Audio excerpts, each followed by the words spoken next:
də çoxumuzun ağlına elə də xoş bir şey gəlmir, hə?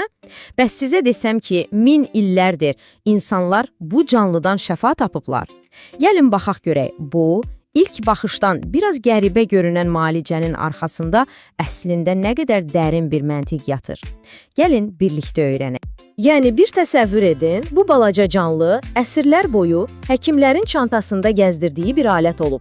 Bəli, adi bir qurd deyil, bir tibbi alət. Görünüşü bəlkə də aldadıcıdır, amma bütün məsələ onun istifadəsinin arxasındakı fəlsəfədədir. Və o fəlsəfə insan bədənini bütöv bir ekosistem kimi qəbul edir. Əsas sual da elə budur. Niyə məhsiyəli? Axı niyə kimsə bunu müalicə üçün istifadə etsin? Cavab, inanın, heç də sadə deyil. Əslində, bu sualın cavabı bizi insan bədəninə və sağlamlığa tamam fərqli bir pəncərədən baxmağa məcbur edəcək. Elə isə gəlin, bu qədim təbabət sisteminin qapısını aralayaq və sirlərini öyrənək. Yaxşı, zəlinin rolunu tam anlamaq üçün gəlin əvvəlcə bir növ səhnə quraq. Bu səhnənin özü qədim təbabətin insan bədəninə baxışıdır. Təsəvvür edin ki, bədənimiz təbiətin özü kimidir. 4 fərqli ünsürdən yaranmış mürəkkəb bir ekosistem. Və bu ekosistemdə ən vacib şey nədir? Əlbəttə ki, tarazlıq. Bax, bu sistemin lap mərkəzində mizac deyilən bir anlayış dayanır. Yəni, bizim təbiətimiz. Bunu hər birimiz üçün yazılmış unikal bir resept kimi düşünə bilərsiniz. Bu reseptin içindəkilər nədir? Ot, hava, su və torpaq. Həmin bu 4 təməl ünsürün qarışığı bizim fitri xarakterimizi, yəni mizacımızı yaradır. Həmin o 4 ünsür var ha, onlar da bizim bədənimizdə əxlaq deyilən 4 əsas mayeyi əmələ gətirir. Nələrdir bunlar? Qan, sarı öd, bəlğəm və qara öd. Bütün bu sistemdə sağlamlığın açarı əslində çox sadə bir qaydaya bağlıdır. Bu 4 maye arasında mükəmməl bir balans olmalıdır. Elə ki, biri biraz artdı və ya azaldı, bütün harmoniya pozulur və xəstəliklər baş qaldırır. Gəlin məsələni biraz daha sadələşdirək, daha aydın olsun. Baxın, bu 4 mayeni 2 böyük qrupa ayıra bilərik. Bir tərəfdə isti təbiətli olanlar var, qan və sarı öd. Bunlar bədənin enerjisi, hərarəti, hərəkəti, yəni bir növ yanacağıdır. O biri tərəfdə isə soyuq təbiətlilər dayanır, qara öd və bəlğəm. Bunlar isə daha çox sakitlik, durğunluq və passivliklə bağlıdır. Eyni məntiqlə davam edirik. Bu mayələrin bir də quru və nəm olmaqla xüsusiyyəti var. Deməli, sarı öd və qara öd quru sayılır. Qan və bəlğəm isə adı üstündə bədənin maye balansını təmsil edən nəm təbiətlidir. Bax, beləcə hər bir mayenin özünə məxsus bir kimliyi yaranır. Ya isti, ya soyuq, ya quru, ya da nəm. Yaxşı, bu qədər nəzəriyyə bəsdir. Bəs praktikada bu necə işləyirdi? Qədim təbiblər əslində bir növ detektiv idilər. Onların işi bədənin verdiyi siqnalları, ipuclarını izləmək idi. Həm fiziki, həm də emosional siqnalları oxuyaraq tarazlığın tam olaraq harada pozulduğunu tapırdılar. Gəlin onların işini asanlaşdıran bir neçə ipucuna biz də baxaq. Məsələn, təsəvvür edin ki, bədəndə isti və quru təbiətli sarı öd, yəni səfra artıb. Nə baş verər? Bədən sanki içərdən qızmağa və qurumağa başlayır. Bu da özünü dərdə saralma, ağızda quruluq, əsəbilik, yuxusuzluq kimi göstərir. Açığı, bu əlamətlər indiki vaxtda bizim stressli anlarımızda hiss etdiklərimizə dəhşət çox bənzəyir, elə deyilmi? Yaxşı, bəs isti və nəm təbiəti qan? Yəni, dəm artanda nə olur? Bu dəfə bədən sanki dolğunlaşır, ağırlaşır və qızır. Bu da özünü üzdəki qızartıda, başda və ümumiyyətlə bədəndəki ağırlıq hissində göstərir. Hətta müasir tibbin dili ilə desək, yüksək qan təzyiqi kimi əlamətlər də yarana bilər. Gəldi soyuq və quru olan qara öd, yəni sevdaya.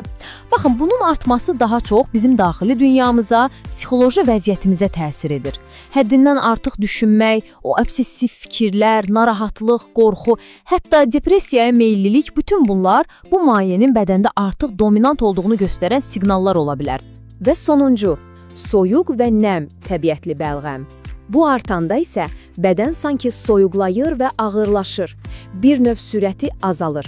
Bu da özünü daimi yorğunluq, üşümə, unutqanlıq, zehni dumanlılıq, həzmin zəifləməsi kimi ləngimə əlamətləri ilə büruzə verir. Deməli, gördüyümüz kimi hər bir pozuntunun, hər bir tarazsızlığın özünə məxsus barmaq izləri var. Yaxşı, bəs müalicənin məqsədi nə olmalıdır? Bax, bütün bu mürəkkəb görünən sistemin mərkəzində əslində heyrətamiz dərəcədə sadə, amma çox güclü bir prinsip dayanır. Və əsas məqam budur.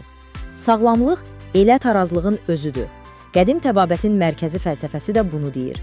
Müalicə hansısa bir xəstəliyə hücum edib onu məhv etmək deyil, yox. Müalicə sadəcə və sadəcə bədənin itirdiyi o harmoniyanı, o incə balansı yenidən bərpa etmək sənətidir. Müalicə prosesinin özü də əslində çox məntiqlidir. Birinci addım, hansı mayenin artıq olduğunu, yəni hansı keyfiyyətin dominant olduğunu diaqnoz etmək. Məsələn, baxdılar ki, problem isti və quru olan sarı ödün artmasındadır, o zaman nə etmək lazımdır? Təbii ki, ona tam əks olan bir şey tətbiq etmək. Yəni, soyuq və nəm xüsusiyyətli bir vasitə. Qısacası, ziddi ilə müalicə. Və indi bütün bu biliklərlə silahlanmış şəkildə gəlin lap başlanğıc nöqtəmizə qayıdaq. Zəliyyə. Artıq mən deyərdim ki, onun sirrini açmağın əsl vaxtıdır. Baxın, bu sistemə görə zəlinin öz təbiəti soyuq və quru hesab edilir. Məhz buna görə də o kor-koranə istifadə edilən bir alət deyil. Çox dəqiq bir hədəfə yönəlib. Hədəf nədir? Bədəndə artıqlaması ilə yığılmış isti və nəm təbiətli qanın yaratdığı o problemləri aradan qaldırmaq. Yəni, başa düşdünüz, zəli sadəcə qan sormur, o tarazlığı pozan o artıq o spesifik mayeni bədəndən çəkib çıxarır ki, harmoniya bərpa olunsun. Və ən maraqlısı odur ki, məhz bu nöqtədə qədim biliklə müasir elm bir-birinə əl uzadır.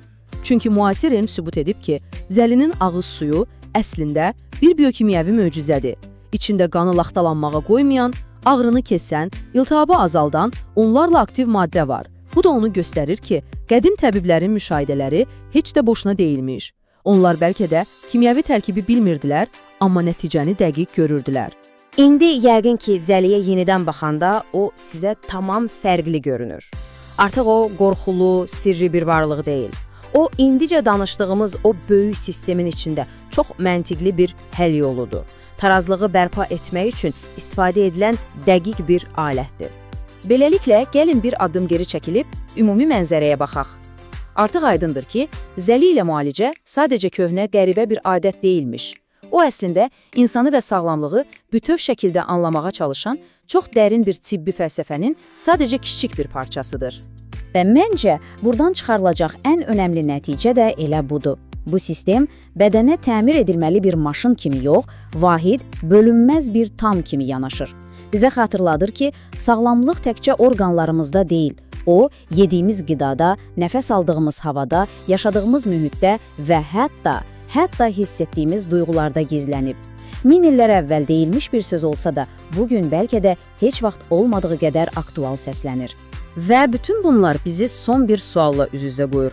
Hər bir xəstəliyi molekulyar səviyyədə hədəfə aldığımız bu qədər dəqiq bir tibb dövründə, görəsən insanın bütün varlığını, bədənini, ruhunu, həyat tərzini bir bütün kimi müalicə etməyə çalışan bu qədim sistemlərin müdrikliyindən unudub arxada qoyduğumuz nələri yenidən öyrənə bilərik? Bu, həqiqətən də düşünməyə dəyər bir sualdır.